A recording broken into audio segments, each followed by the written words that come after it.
actually sleeping, and I heard a lot of banging, a lot of popping, and I heard a lot of screaming outside, and I looked out the window, and the house was completely in flames. She ran towards the front door, and I followed her to the front door, and as soon as she opened the front door, this deep black billowing smoke just rushed out of the front door, and I'd never experienced anything like that. You know, you think maybe you can hold your breath and go in, but it just hit you, and it was black, and you couldn't see anything. Banging, a lot of popping, and I heard a lot of screaming outside, and I looked out the window, and the house was completely in flames. I actually started crying. I called my parents immediately to let them know, because we're pretty close with the family across, and I was just scared for them.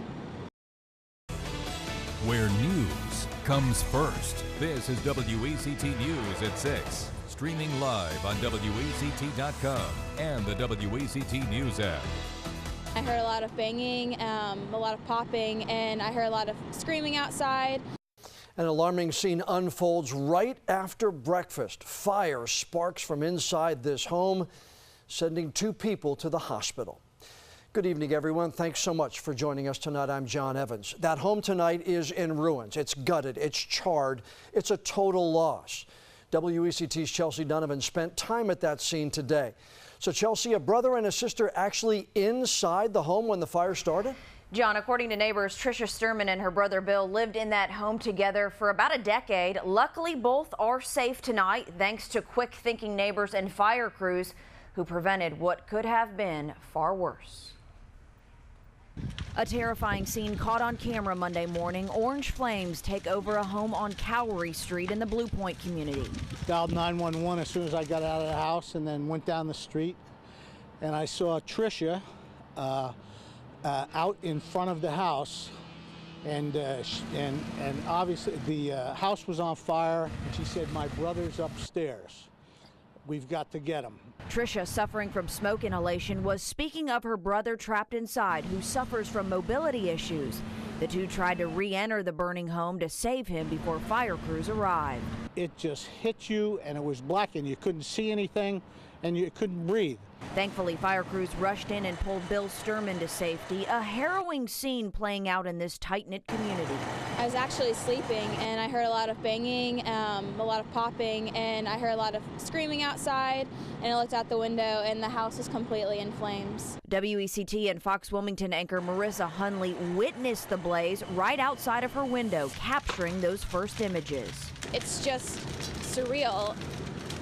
And I feel like it's so cliche, but we go to these scenes all the time, and we see the fire trucks and the smoke, but when it's right outside of your front door, I mean, it is surreal. Good news. Friends say the brother and sister in stable condition tonight at the hospital. No word on what sparked that fire or where it started. John. All right, Chelsea, thank you. WECT's Marissa Hunley is with us tonight. I just found out that you recorded that video this morning. That must have been horrifying to look out your front door and see a neighbor's house, people that you know, their house on fire. Yeah, I mean, my heart is still racing every time I look at that video. Yeah. I can't help but get emotional about it. But yeah, I was about to put my 11-month-old daughter down for a nap, and you heard Sarah, my neighbor, talk about that cracking sound, and that's exactly what I heard, and a banging. I thought something was hitting our roof, and so I peeked out the front door and immediately saw those flames shooting through that garage. And let me show you again that video that I got. That was my neighbor Bill and Tricia's garage, coming out of both the garage and that top floor. And what really worried me was whether, of course, they both were able to make it out at this point. No crews were on the scene yet. I called 911. 2 other neighbors called 911. You know, and the real concern, Bill is partially paralyzed, has very limited mobility. So I knew it would be difficult for him to get out of that house. You know, thankfully, a neighbor, Mike Hanahan, who lives a few houses down, he's a former Marine and Vietnam veteran. He took action along with other neighbors, didn't think twice about running over to help. Take a listen. One thing I learned that, you know, you think you can hold your breath and run in a house, but you gain a lot of respect for what firemen do for a living. because the fact that they went in there and found her brother Bill just seems miraculous to me.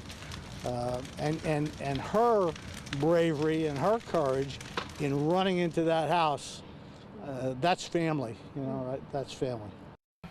And I just got off of the phone with Deputy Fire Marshal David Stone, and I asked him about rescuing Bill, and he said firefighters were on their hands and knees sweeping the floor, as they call it, because of course there's no visibility in there. Yeah. And the firefighter actually felt Bill's hands on the ground. He was still conscious, but that's how they found him.